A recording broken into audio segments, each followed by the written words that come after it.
The largest criminal entity at large today is not some Colombian cocaine gang. It's the U.S. government. They're far more dangerous, and they have a legal monopoly to do anything they want with it. I think all governments are the same. They do not have much of a heart. The same. I'm so sick of arming the world and then sending troops over to destroy the armed. You know what I mean? We keep arming these little countries, and then we go and blow the shit out of them. People don't like to be bombed. They don't like to be droned. They don't want their countries destroyed and their wedding parties blown up. This state is a totalizing state. It wants to observe everything. It wants to know everything. It wants to write everything in the tables of power. For all those looking to kick the habit of mommy and daddy, this is the Angel Clark Show.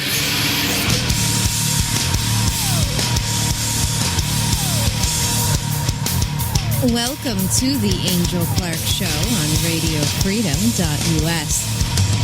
Today is Tuesday, January 28th, 2014. We have a lot of news to discuss today. I think the first thing that I want to start off with is a little bit of entertainment news. Well, I mean, it's not really entertainment news. Social media news, right? Social media, because I'm very into social media. Social media is what I spend, to be honest, I spend most of my time doing it, right? I spend a lot of time on social media, and I saw this article today that it creeped me out. It legitimately creeped me out. And I'll tell you something. I spend like all my time on social media, right? But it's on my computer. It's not so much on my phone, it's on my computer. So I never really use the apps on my phone. Well, because first, I don't really go out much. But second off, because I don't like all the permissions that these apps ask for, right? So in order to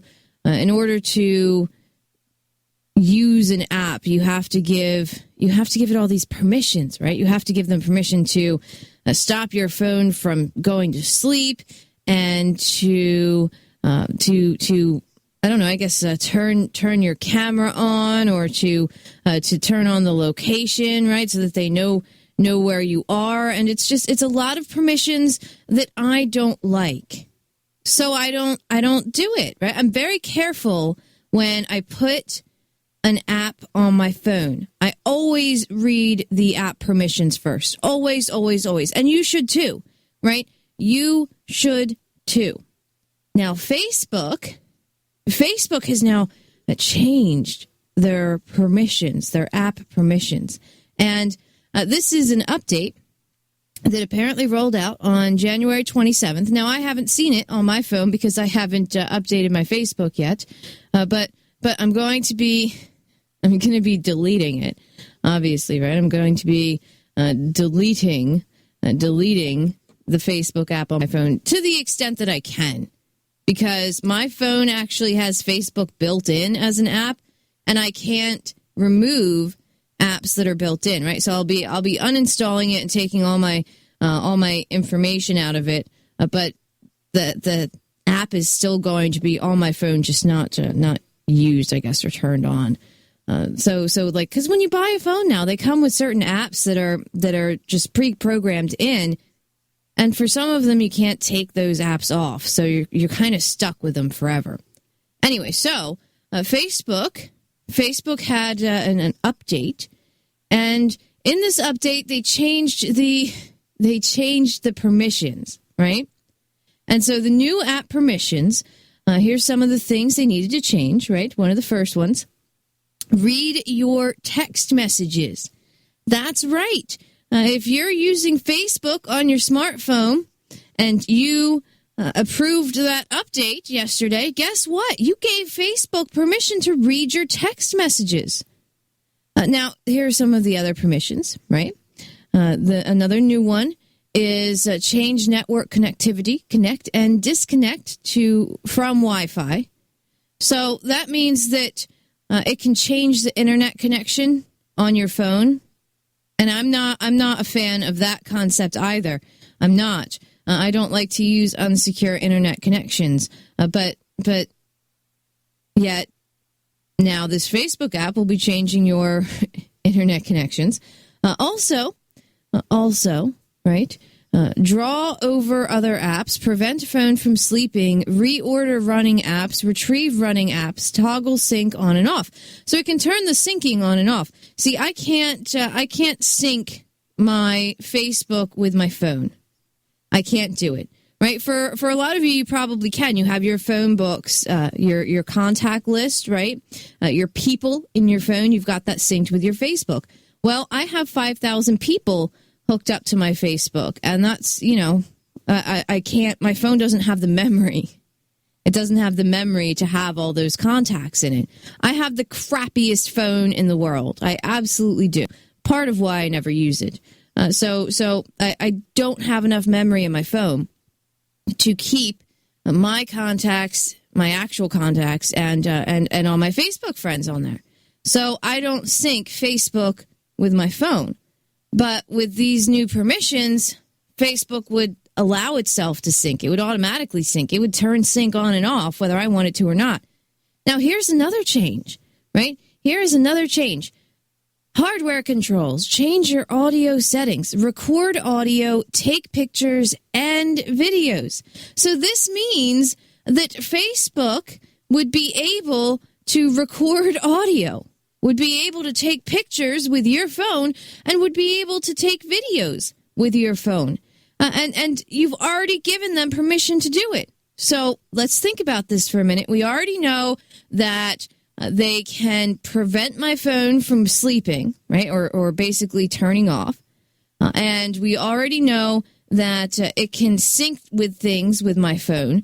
And then we already know that it can connect to a different internet connection. Right? It can change my internet connection, and then it can record audio or take pictures or videos. So, I mean, that's kind of creepy, isn't it? And then the whole reading your text messages thing is just really, really weird. Oh, and then, by the way, another change, your personal information. Add or modify calendar events and send email to guests without owner's knowledge, right? So it can send an email without your knowledge, read calendar events, plus confidential information, read your own contact card. So that's just not okay. Look at all these changes. Look at all this information that Facebook is demanding, and look at all the permissions that they want, all the things that they want to do. Now, why is it that Facebook wants to read my text messages? What the hell are they going to do with my text messages? I cannot think of a situation where Facebook needs to read my text messages. I mean, this is just ridiculous. Now, apparently, right? Apparently, there are, quote, legitimate uses for this permission. Well, Facebook attempted to integrate text messages into their mobile apps, right? So Facebook had tried to make it so that it would, send text messages, right? You could send text messages through Facebook. But this just doesn't work for me. It does not. Well, because think about it for just a moment. Do you trust Facebook? Do you trust them? I don't. Of course, we already know that the NSA is monitoring our phones and our text messages, right? We know that. But I certainly don't want to give anyone else permission to do it. Not that I've given the NSA permission, but I'm certainly not going to give it to Facebook. Right, we have to step away for just a moment. The Angel Clark Show will return. This is the Angel Clark Show.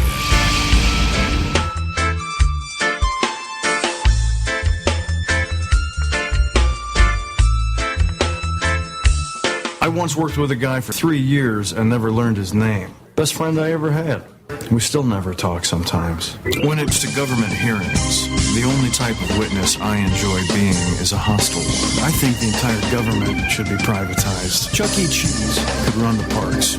Everything operated by tokens. The whole point of this country is if you want to eat garbage, balloon up to 600 pounds, and die of a heart attack at 43, you can. You are free to do so. To me, that's beautiful. Give a man a fish, and you feed him for a day. Don't teach a man to fish, and you feed yourself. I am an official member of a task force dedicated to slashing the city budget. Just saying that gave me a semi. Right off the bat, we sell City Hall. Don't worry, I have tons more ideas. Capitalism, God's way of determining who is smart and who is poor. All I'm saying is keep an open mind for a while. Listen to your teachers and read all the books you can. Then when you're 18, you can drink, gamble, and become a libertarian. The drinking age is 21. I know. Another stupid government rule. Angel Clark. This is the Angel Clark Show. Welcome back to the Angel Clark Show. So I want to get back into this Facebook permissions thing because I'm just really bothered by this, right? So here is an excuse, right? Here is an example of why Facebook would want to read your text messages. If you add a phone number to your account, this allows us to confirm your phone number automatically by finding the confirmation code that we send via text message.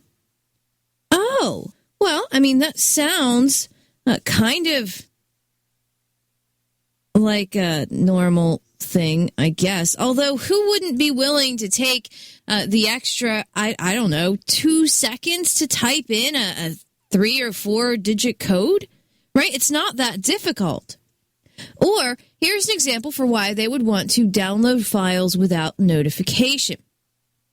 This allows us to improve the app experience by preloading newsfeed content, right? Or why they would want to read or write your contacts.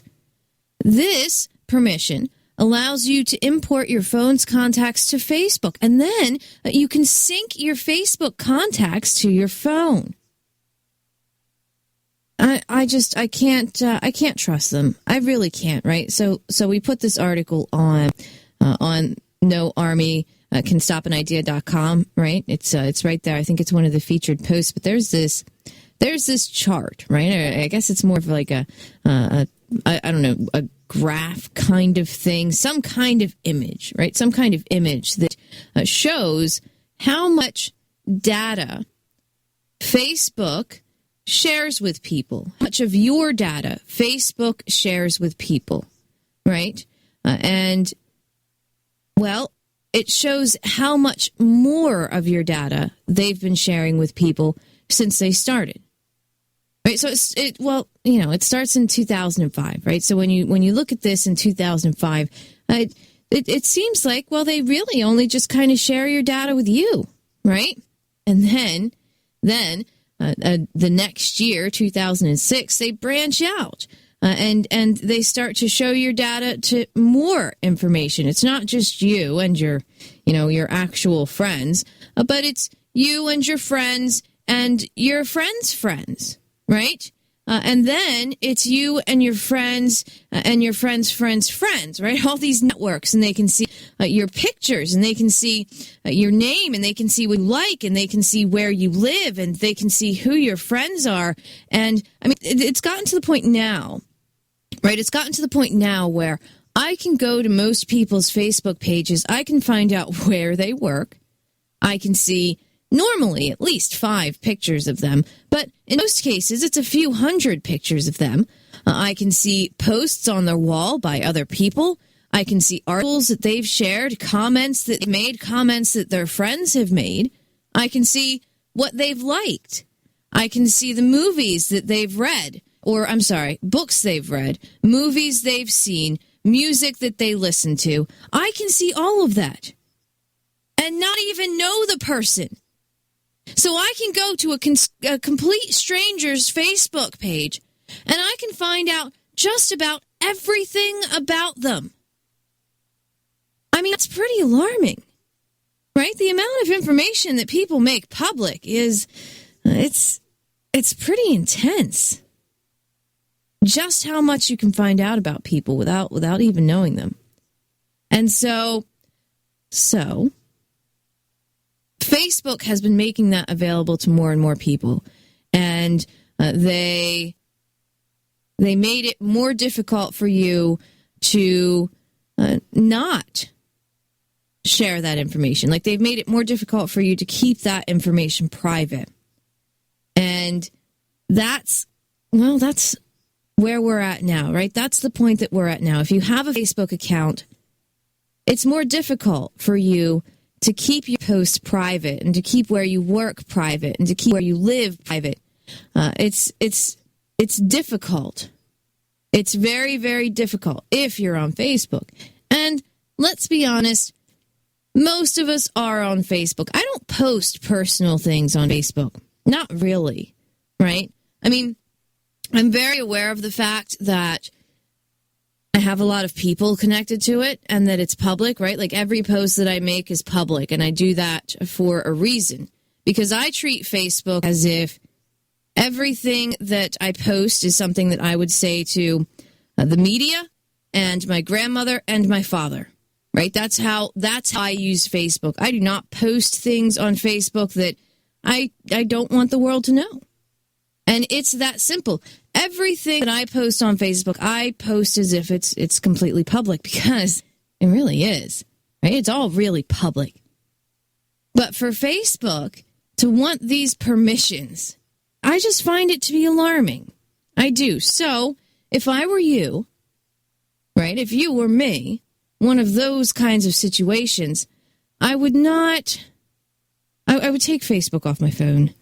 I'm taking Facebook off my phone. I am. These new permissions, it's excessive, right? I'm sorry, Facebook. You're not allowed to read my friggin' text messages. You're not. And the fact that you want to tells me a ton about you. And let's be honest, we already knew that, right? We already knew that Facebook is skeevy. We did. We absolutely did.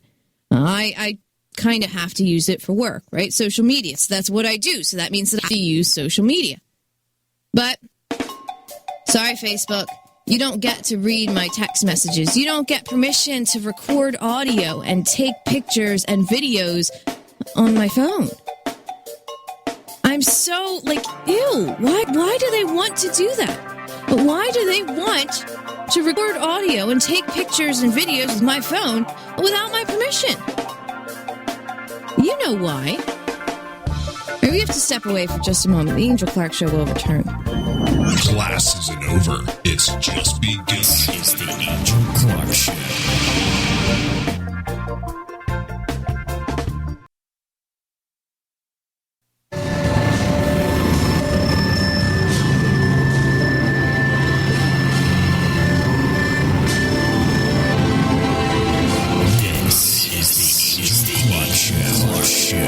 Trusted source for the liberty impaired. We do not have an immediate debt crisis. Yeah, well, that's just like your opinion. Yes, John Boehner really said that. We believe in balancing the budget. We believe in getting government to live within its means. We do not have a debt crisis right now, but we see it coming. We know it's irrefutably happening. We're not writing a Democratic budget in the House. We're writing a Republican budget. I've been saying that for years, Bob. You see, debt is good for the economy.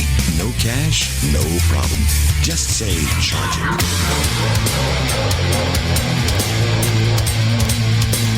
Broadcasting from the shores of Rehoboth Beach, it's the Angel Clark Show. Stand up, Chuck, let me see you. In the shadows no more. The Angel Clark Show.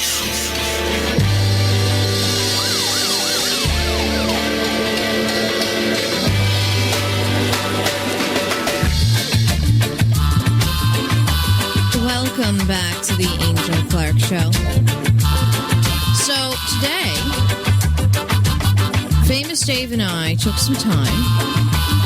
We took some time and we watched the Bitcoin hearings, right? The regulation hearings, these public hearings that were called by Financial Services Superintendent Benjamin Lawsky, right? So this regulation hearing was going on today, and Famous Dave decided we were going to watch a live stream of it, and I got so angry watching this. I did. I got so angry watching these hearings. I started yelling at the TV. I may have done some yelling in the general direction of Famous Dave. And I also decided now I hate Litecoin. I can't. I'm sorry. No, I'm done. I'm done with Litecoin. I am done with Litecoin. All right, well, look. Let me explain. Okay, let me explain. They have the founder, or the creator of Litecoin, was one of the people who spoke during this Bitcoin regulation hearing, right? What is his name? Charles Lee? Is that his name? Charles Lee, right? And Charles Lee starts telling this panel that cryptocurrencies need to be regulated, man. We need regulation. And I cannot accept that. I'm sorry. I cannot accept that. Screw regulations. I do not want any regulation on cryptocurrencies. And the creator of Litecoin is up there saying, oh, well, man, we need regulations. We need these regulations on cryptocurrencies. You know what? No, I don't want your regulations. I'm done with your cryptocurrency. I'm out of it. I'm going to put all my Litecoin in something else. No more of that. I don't want the regulations. I don't want them.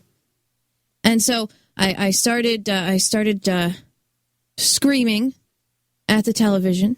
I did, because the whole thing just really bothered me, right?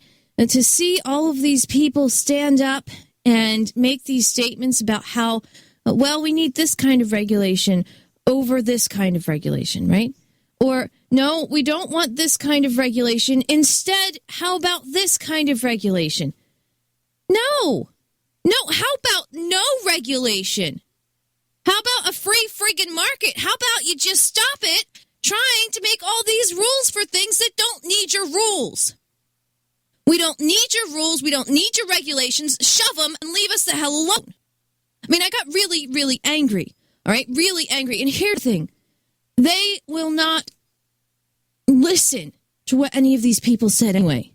Right? Like this hearing, it's not going to change a single one of their minds.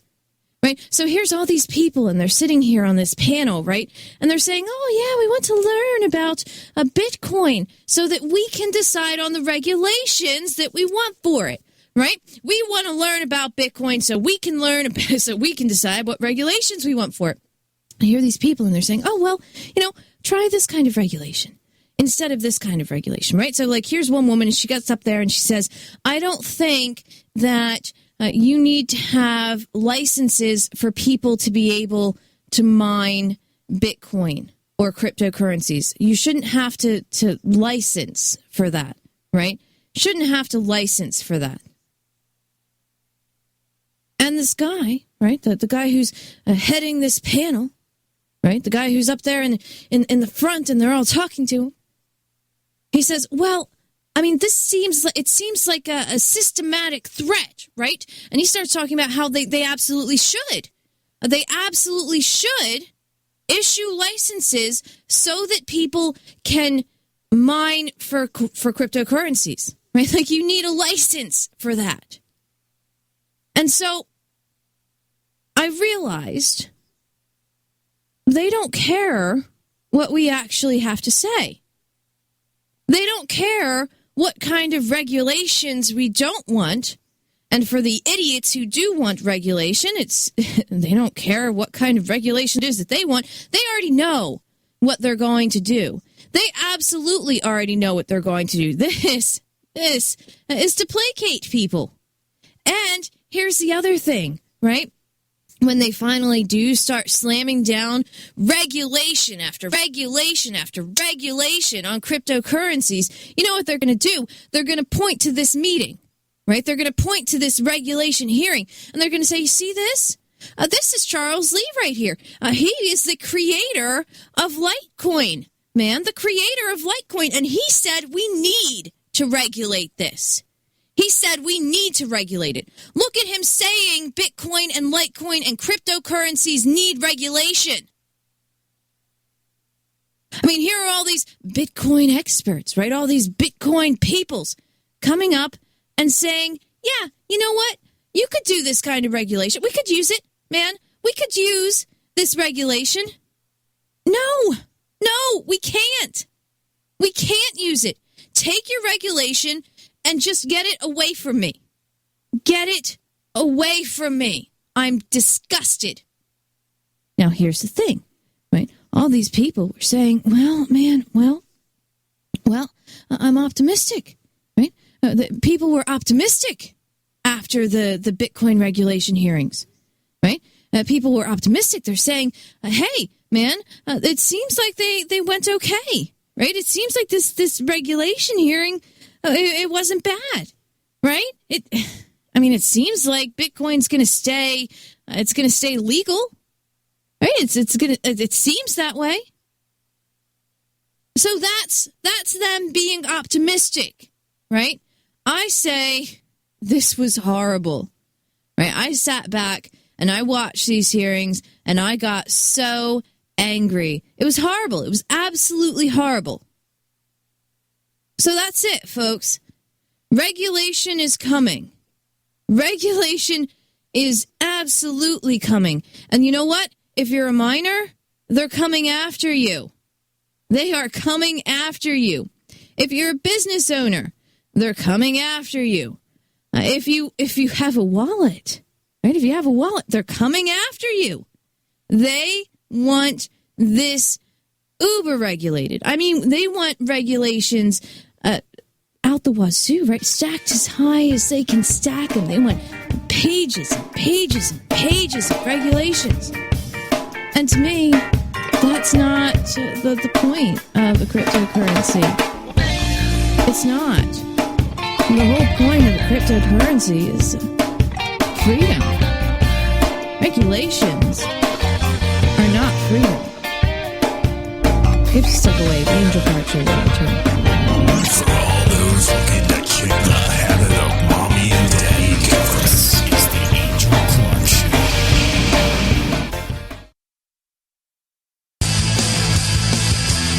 Your trusted source for the Liberty Impaired starts now. This is the Angel Clark Show.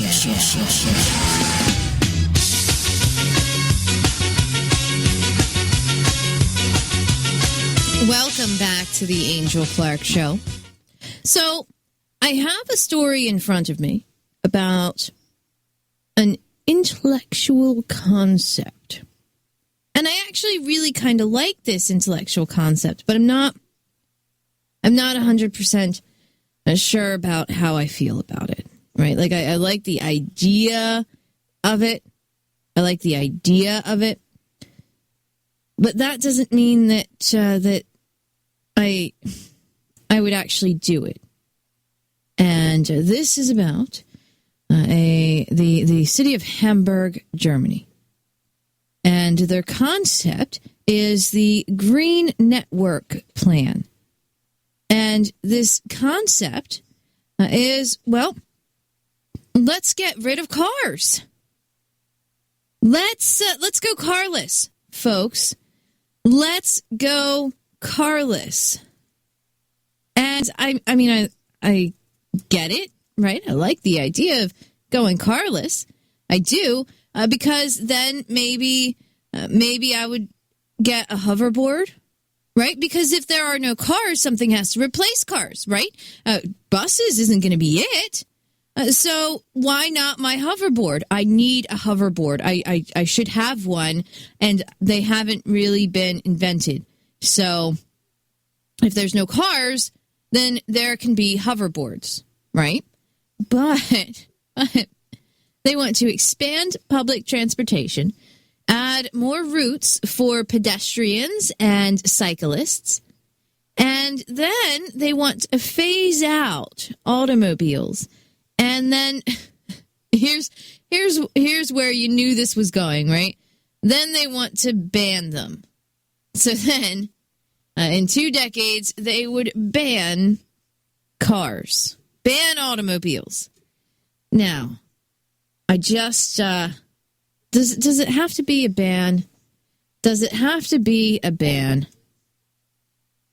Like, why would the banning, people? Why would the banning? This is where they always go. Hey, you know what? If you dislike having cars in the city, make it better and easier for people to get around without cars. That's it. You don't have to ban them. You just have to make public transportation cheaper. You have to, I don't know, give people incentives for using public transportation or for walking or for using bicycles. Right?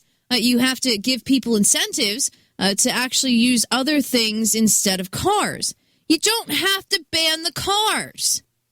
Can we stop with the banning already? Because that's just what we need. Right? That's just what we need to make more things illegal, because it's not tough enough these days to live a life without breaking the law 27 times a week without realizing it. So they want to ban the cars, right? And they're saying, well, ma'am, we've got congestion in the city. We've got smog in the city. We have these things, and we want less cars, right? We want less cars. See, the green network would be unique because it would cover an area from the entire city, right? From the center of the city all the way out to the outskirts of the city. In 15 to 20 years, you'd be able to explore the country exclusively on bike and foot. Now, look. We're not going to go backwards technology-wise. We're not going to do that. Guess what? In 15 to 20 years, you probably would be able to explore the city exclusively using a bike or walking. But who would want to? I mean, yeah, sure, you know what? That's nice for exercise, or maybe occasionally for tourists, right? Maybe for the tourism. But guess what? If you actually have a job, right, and you have places where you're supposed to be, places you're supposed to go, having to bike miles to work, I mean, it gets old. It does. It gets old. And it takes a long time. Have you ever woken up late? Right? Like you wake up and you're disoriented and you look around and you're like, man, is that really the time? Right? Is that really the time? You jump up. Right? You hop out of bed and you start running around like a mad person to try and, I don't know, fix it. Because when you wake up late, it ruins the entire day, right? Imagine waking up late and then having to bike to work. Now, look, if you like to bike, that's fine, right? That's your thing. But imagine waking up late and having to bike to work because cars are illegal. I mean, what about horses and buggies, right? Could we go back to that? I actually wouldn't mind having a horse and buggy. I wouldn't. I kind of like horses. I do. And I don't know, the horse-drawn carriage is very quaint. So would we go back to horse and buggies? Right? No, we don't whip the horses, man. We don't whip the horses. That's not cool. That's not cool. But I'm just saying, we could have the horse and buggy, which is, I guess, faster than walking. Or maybe what we could do is we could have everyone be forced to jog for a certain amount of time every day, so that people get into shape. So that if you wake up late, you can just sprint 20 miles to go to work, right? I mean, that sounds good. A 20-mile sprint? You should be able to build up endurance for that, right? The 20-mile sprint? Yeah. I could see this being effective. I mean, see, it just doesn't work. We don't go backwards with technology. We don't eliminate technology, just act like it's not there. You don't just ban it and then have nothing come forward and take its place.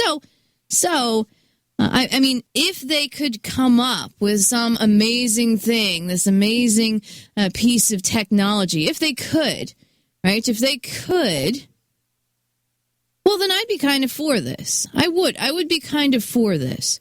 Although, except for the banning part, right? You shouldn't be banning the cars, right? You shouldn't be banning the cars. What you should be doing is you should be inventing something that's 1,000,000 times better than cars. It's that simple. Of course, I'm not an inventor, right? I'm not. But there must be something out there that's a viable alternative. In fact, don't they have vehicles that run on air? We watched a documentary a few years ago, right? We did. We watched a documentary. I think, was it a few years ago? It was a while ago. About a vehicle. It was about the size of a golf cart, and it had a motor in it that operated on air. It actually did. And guess what? It exists, right? It exists. Here's an air motor, right? An air motor. You can get these things that run on air. And they make cars, right? Compressed air car. That's it. Tata Motors. Here is Tata Motors in India. As of January of 2009, they had planned to launch a car with a compressed air engine in 2011, right? The motor is powered entirely by compressed air. And it could be combined with an electronic vehicle, right? A hybrid vehicle. It could be. Right, but you know what? We don't have this out there right now, do we? We don't have it. Do you know why? Well, because it would eliminate gas, wouldn't it? If we had a car that ran on air, and they exist, folks, people have made them, would you need to pay $4 a gallon for some gas? You wouldn't. We have to step away for just a moment. The Angel Clark Show will return.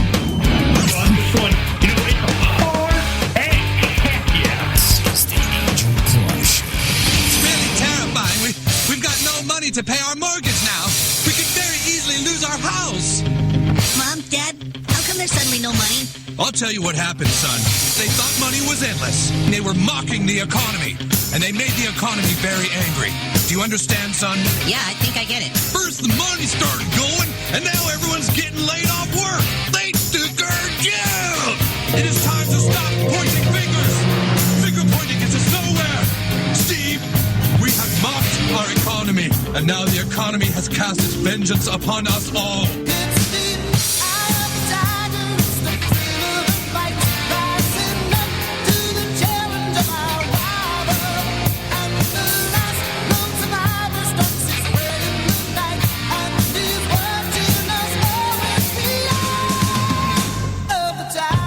Welcome back to the Angel Clark Show. So I just found out about this website today, right? This website. She's a homewrecker.com.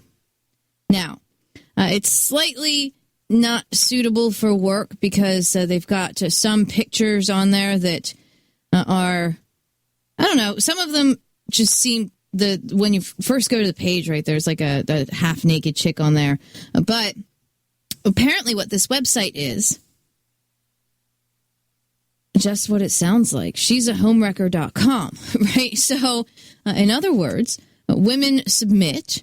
They submit to this site, and they say, all right, well, here's someone who broke up our marriage, right? Or this is the mistress. This is the other woman.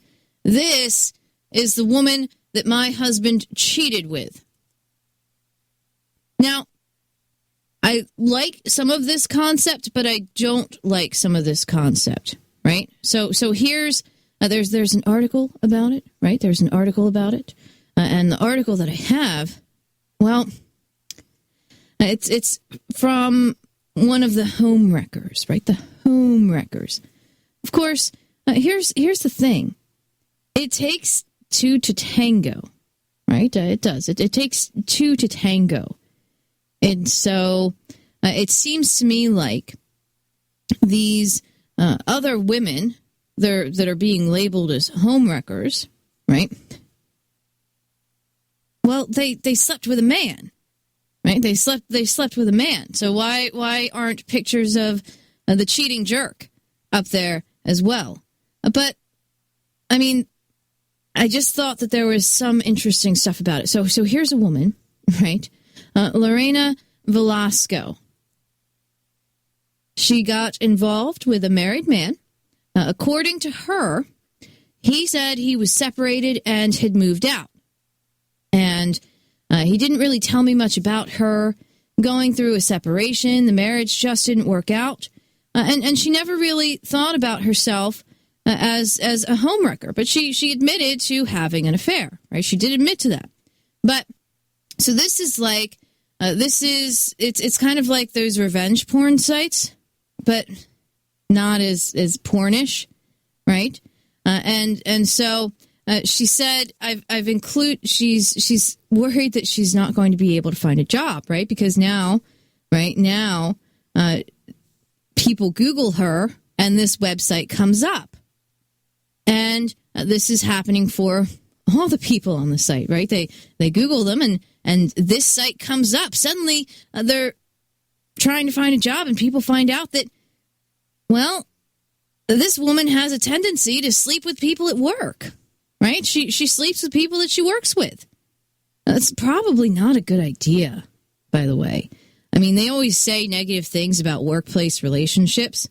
Now, this site was made by a woman who uses the name Ariella Alexander. She was cheated on, and she says her goal is to give victims of affairs a voice and to strike fear in women before they even think about becoming a mistress. And she says that involving yourself with someone else's man breaks girl code. Yes, it's a man's fault, but I expect more from a woman. I think women should respect each other. They should respect other women, right?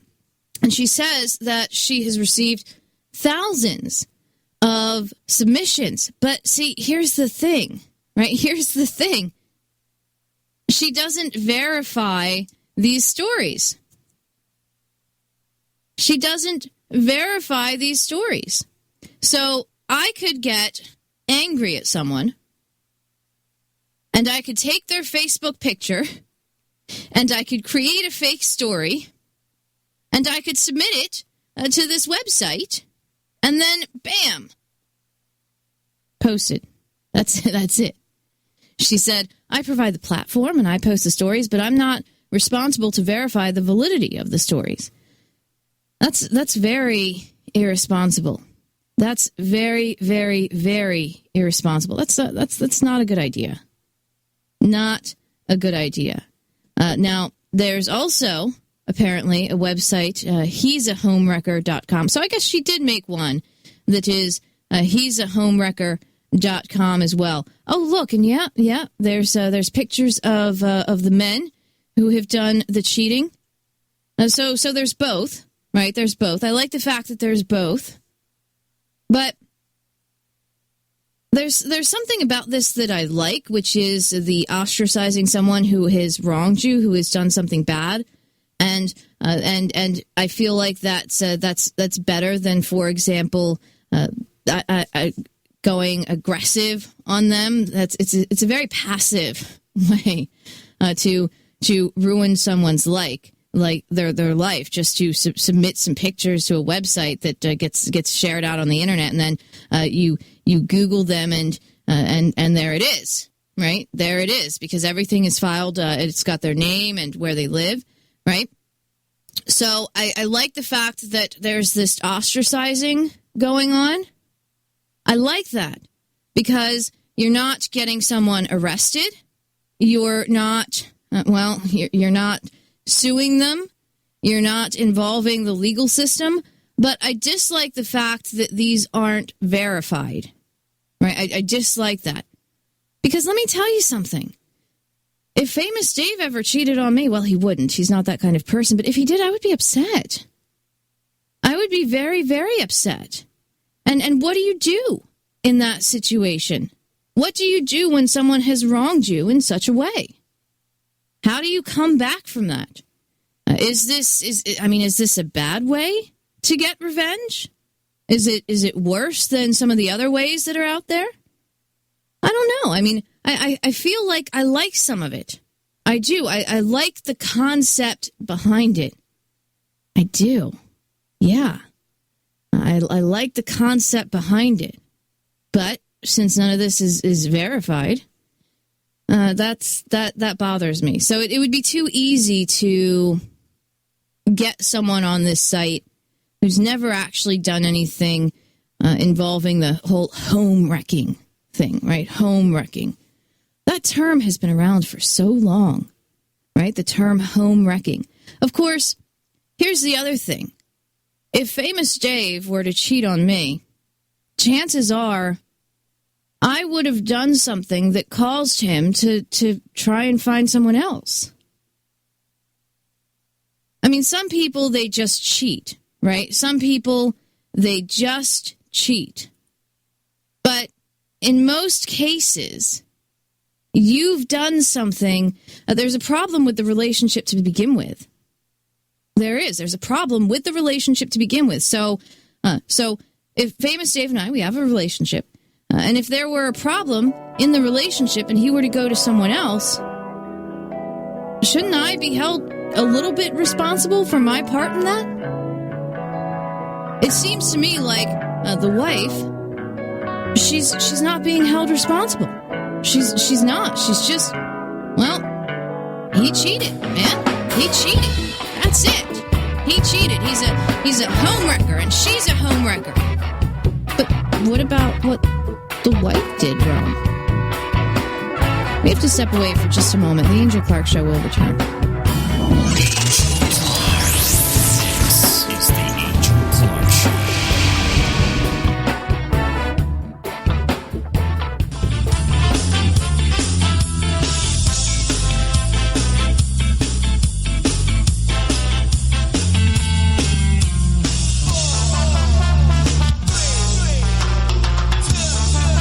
Your trusted source for the liberty impaired. Angel Clark starts now. The way things are working in the world today is the government is taking responsibility for everybody, which makes people irresponsible. And when people act irresponsibly as a culture, of course it's all going to collapse eventually. Education is something that you do for yourself. You educate yourself. Somebody doesn't educate you. This is the Angel Clark Show. Welcome back to the Angel Clark Show. Guys, these he's and she's a homewrecker websites, they have Facebook fan pages for them, respectively, right? He's a homewrecker has a Facebook fan page, and it's small. It is small. The He's a Homewrecker Facebook fan page has 16,000 likes. The She's a Homewrecker Facebook fan page, the cover picture has just, it's so wrong, but I'm cracking up over it, right? It says, she put the hoe in homewrecker. Oh, really? You took it there? You absolutely did. It's got 300,000 likes on it. I think people get fascinated by these things, right? And it's like a train wreck. Like you can't look away. And I've always been amazed by just how much people put on social media. Like we talked about Facebook earlier in the show, right? We did. We talked about Facebook earlier in the show. But this is another problem I think people have with social media. Have you ever seen a couple fight online? Again, it's like you can't look away. I mean, they literally write to each other online have public fights. It's like a screaming match in public, and they don't seem to realize it. And I've never understood why people would do that, right? Like, why would you have that kind of disagreement in public?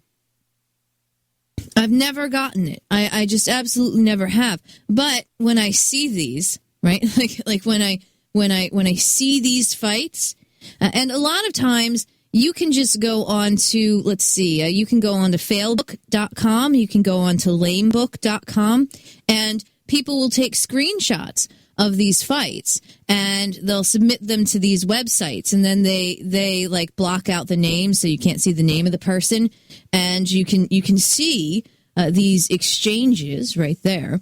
But I've never understood why people will do that.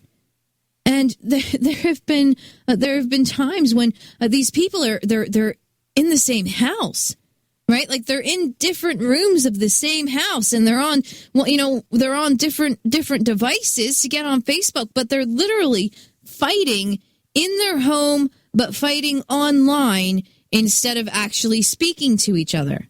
Like, I've never understood this kind of behavior. Again, people are way too public with their information. They're way too public on that. If you have a fight with someone, right? If you have a fight with someone, you can do it privately. You can. There's no need for you to be that public. Now, sometimes public is necessary, right? So, for example, if you are an activist and someone wrongs you as an activist, right? If someone wrongs you as an activist, then a lot of times the activist will publicly state, hey, this person did this, I disagree with it, and here's why. I tend to stay out of those. I do. I tend to stay out of those. When someone else that is a public figure makes me aggravated or makes me angry, I tend to just ignore them because, I feel like it's just going to bring them even more attention. And that's ultimately what they want 9 times out of 10. Now, when I do get involved and when I do publicly say, wow, this person is a piece of crap. Did you see what they just did here? It tends to be because the actions that were done were just, they were so wrong and they were so bad that I can't in good conscience sit back and ignore it. But that's because, I do social media as a living, right? That's what I do. So when I see these fights, though, I find myself horrified that people live their lives this way. And so I want you to know, if you have a fight with your partner or your significant other on Facebook, we're all watching. We're laughing at you. We absolutely are laughing at you. And guess what else we're doing? We're taking pictures of your fight. That fight has now been entered into the internet, and it will stay there forever. Even if you delete it, someone has already taken pictures. I guarantee you. So, just keep that in mind. Just keep that in mind. If you need to have a fight with someone, call them on the phone, see them in person. But Facebook's really not the way to do it. It's really, really not. All right. I'm going to stop talking about this she's a homewrecker and he's a homewrecker site now. I understand the concept of revenge is a dish best served cold. I totally understand that. But I feel like I'd probably want to do something like this if I had been wronged in such a way. I probably would. I probably would. Of course, I feel like the owner of the site is liable. Right? I feel like the owner of the site, she should be verifying these. She absolutely should be verifying these, and she's not, which is just it's it's a bad idea. A very, very bad idea. Not verifying when these are put up. Just because legally she could get in a lot of trouble. And I guarantee you she's going to get sued again and again and again over this. In fact, she's probably already been sued quite a few times. She said that no one has successfully sued her yet. But it's not going to end. She's going to continue getting sued over this, and sometimes someone's going to get her because she's not verifying these. So if someone never actually cheated and ends up on that site, they've got a suit. They've got a nice little suit in hand. Now, that being said, we do still have a lot that I want to talk about today. So when we return, I'm going to switch gears. Again, I'm going to switch gears. Well, because there's this really, really cool Bitcoin story in front of me, and I'm like, I don't really understand it, but I'm amazed by it. So we're going to talk about that when we return. Class isn't over. It's just begun. This is the Angel Clark Show.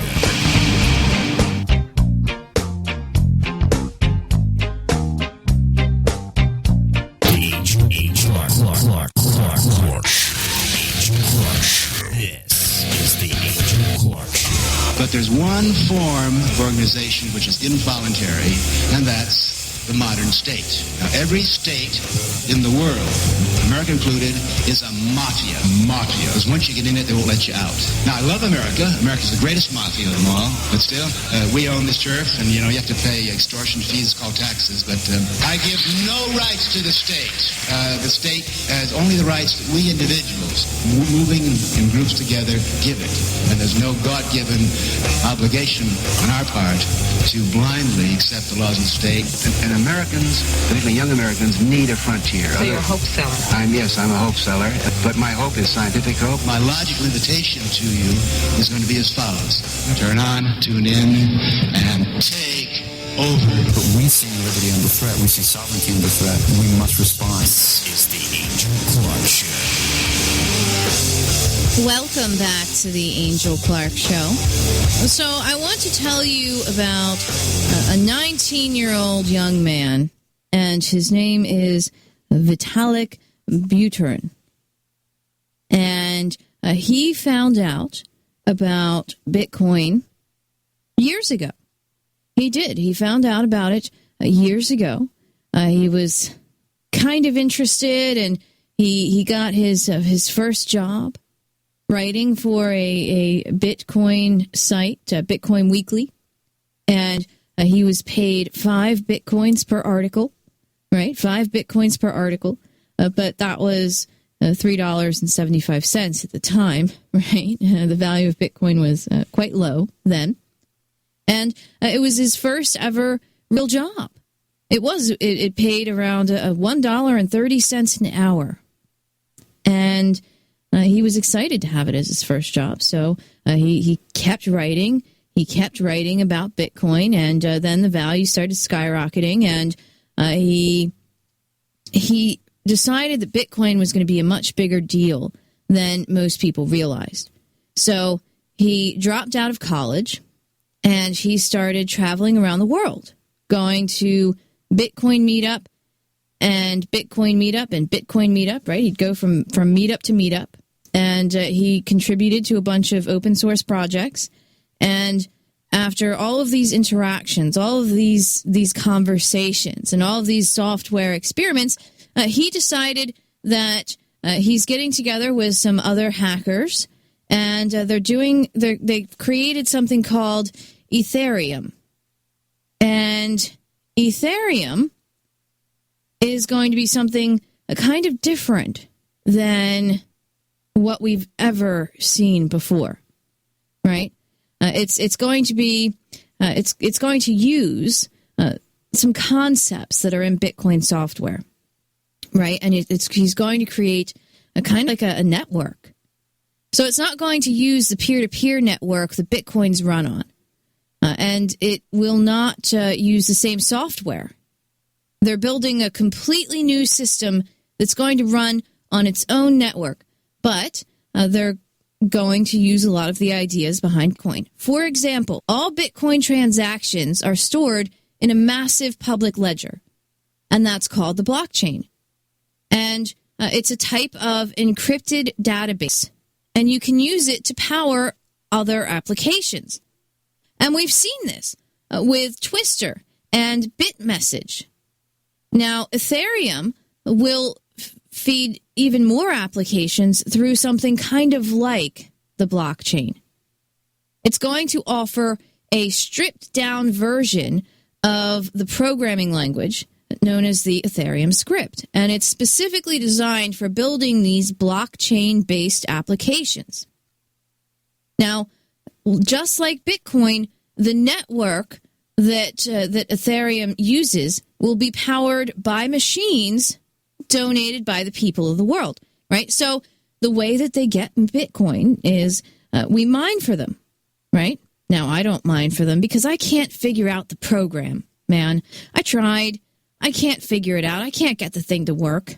It's complicated, and I'm not that tech savvy, which is a big part of why I'm amazed by this concept of Ethereum, but I'm not 100% sure how it works, right? But so people mine for Bitcoin, and the collective computers all mining for them is how they get it. And so this system will also be powered by people like you and I, right? People all around the world. And to encourage donations, the system will allow the machines that are running it, right, people like you or I, it will allow these machines to collect fees from developers who build and run applications on the network. So this is the same way that Bitcoin shares its money with those who run the machines driving its network. Now, this system could potentially drive everything. According to Vitalin, it will be well suited for things like something called a smart contract.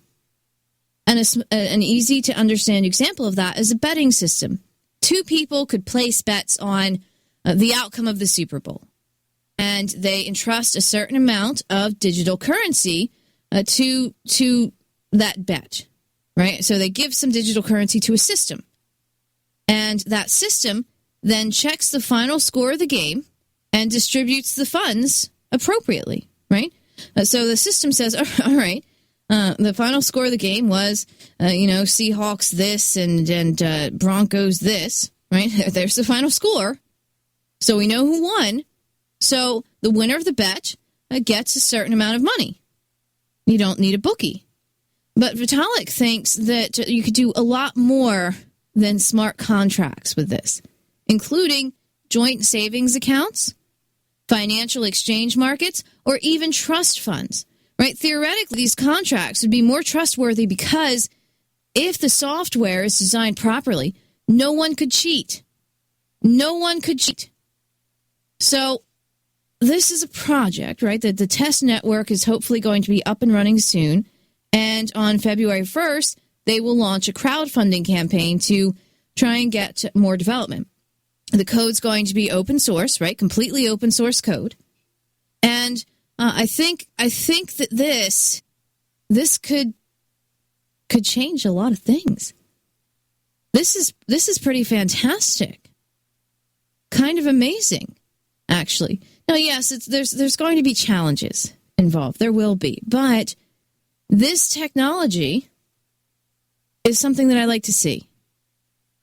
And this is what happens when we have people who are innovative, right? This is what happens when you have software that's open source, right?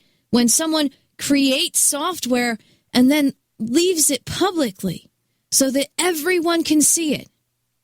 What happens is that people take that software and they see how it works and they expand upon it. They make changes to it. Imagine how many things would never have happened if Bitcoin kept its software private, right? If you couldn't see it, if you couldn't see the programming that makes Bitcoin work,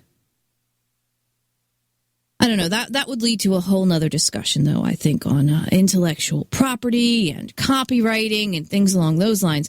But this is something that I really like to see. Someone taking a concept and changing it and possibly changing the world because of it. And I know it seems like such a little thing now, but give it time. Give it time. This is just one step. The Angel Clark Show will return. Class isn't over. It's just begun. This is the Angel Clark Show.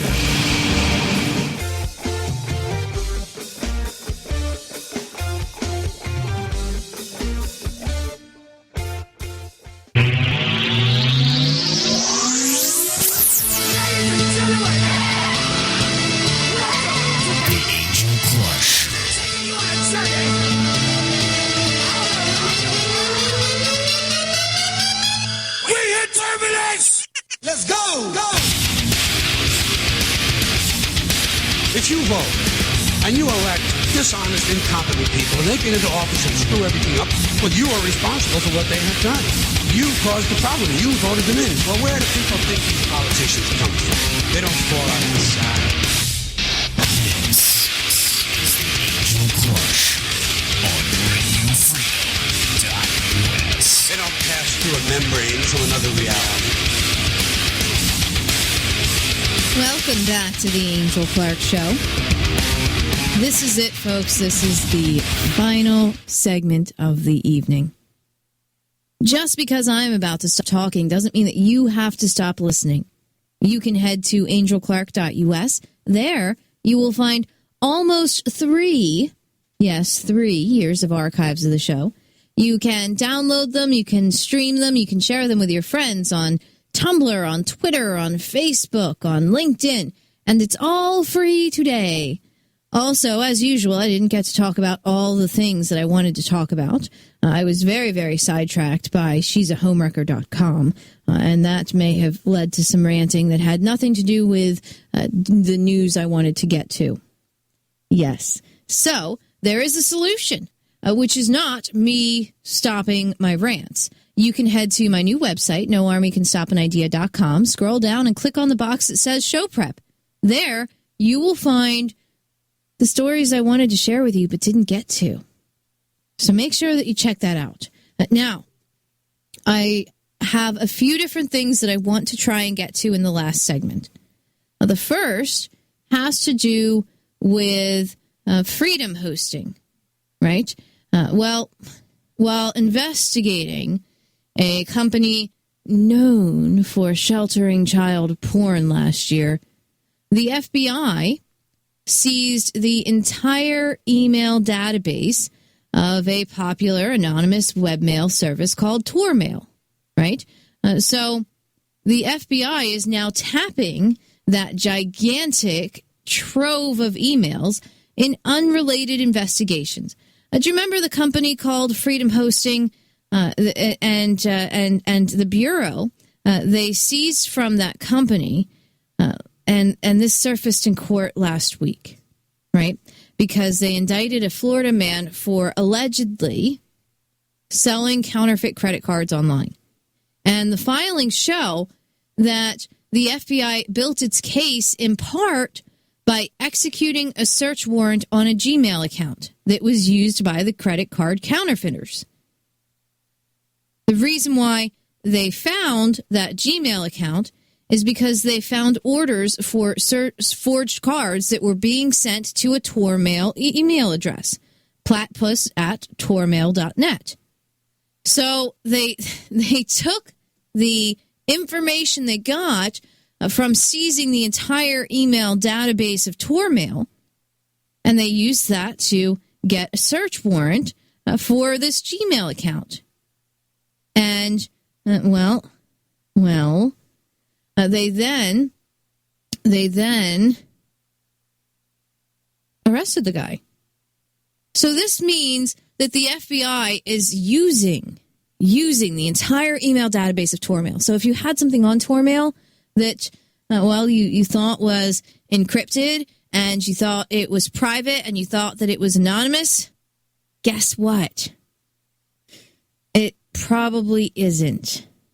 Yeah, because now the FBI can execute endless search warrants on a mail service that was supposed to be immune to spying. And they're not going to stop. They are not going to stop. So just keep that in mind, right? Just keep that in mind. Now, do you remember when we talked about the man who was jaywalking, right? He was jaywalking in Manhattan, and the cops pretty much attacked him and arrested him? An 84-year-old man, Kang Chun Wong. He was left bruised and bloodied by the NYPD. It was just a week and a half ago. And he is now suing the NYPD. Yes, he is suing the NYPD. He's lived in the same place in the Upper West Side for almost 50 years now. He owns a restaurant on Broadway.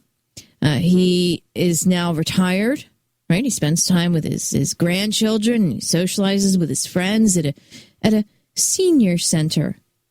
And then on January 19th, while returning to his apartment, he walked into an unbelievable situation. The cops just basically attacked him. They attacked him for jaywalking. You can find the video of it on our website, noarmycanstopanidea.com. I think we also uploaded this one to the Facebook fan page as well. He said, I didn't commit any crime. It was excessive how they did it to me. If I did something wrong, I could understand, but I didn't. They make me feel shame. I was very humiliated. Now, I dislike the concept of if I did something wrong, I could understand. No, you shouldn't be able to understand if you had done something wrong, Mr. Wong. You shouldn't, because that kind of treatment is never okay. It is never okay to attack an 84-year-old man for jaywalking.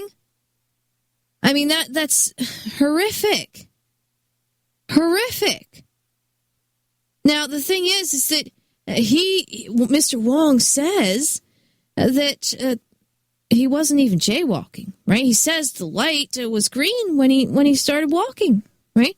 The light was the right color, so I was supposed to be walking. Now, he only speaks Cantonese and Spanish, but he understood the meaning of the officer's demand for ID, right? Let me see your ID. But the cops started walking away with his ID, and he got scared. He said he wanted his ID back, and he followed them, right? Said he wanted his ID back, and the cop instead took out his handcuffs, and he handcuffed the guy. Several officers raced over. They grabbed him. They pushed him against the wall of a building. He was then pushed to the ground. He blacked out when he woke up. Blood was streaming down his face, and his hands were cuffed behind his back. That is from, well, that's from jaywalking. An 84-year-old man. A real threat to society, folks. A real threat to society. See, the thing is, this kind of stuff is happening more and more often. More and more people are being attacked, basically, by police. And I find it all to be very, very alarming. When you see something like this happen, all right, if you see cops out in public harassing folks, please make sure that you film them. Of course, you should be aware of your state's filming the police law. You should be, because in some states it's legal to film the police, and in some states it isn't. Now, it should always be legal to film the police, but I don't want to tell you to do something that could get you thrown in jail without you at least first being aware of the fact that it could get you thrown in jail. But I say, film the pigs. Do it. Now, when we come back to do the show tomorrow, there's that whole State of the Union thing, right? That whole Obama State of the Union address. I don't really have any desire to watch it. I don't have any desire to listen to it. I may end up doing an impersonation tomorrow because there's a quote that is too good for me to pass up, right?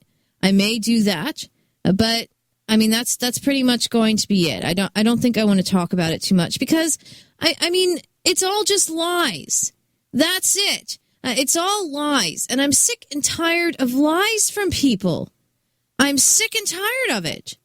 I don't need to sit down and hear more lies. You know what? I mean, there could be a drinking game, right? There could be a drinking game, but I feel like I would end up getting completely and totally trashed, and then I would never, ever, ever get anything done. Never. So I have no desire to watch it, and that's that. The Angel Clark Show will return tomorrow at 5 p.m. Eastern. Until that time, remember, no army can stop an idea whose time has come.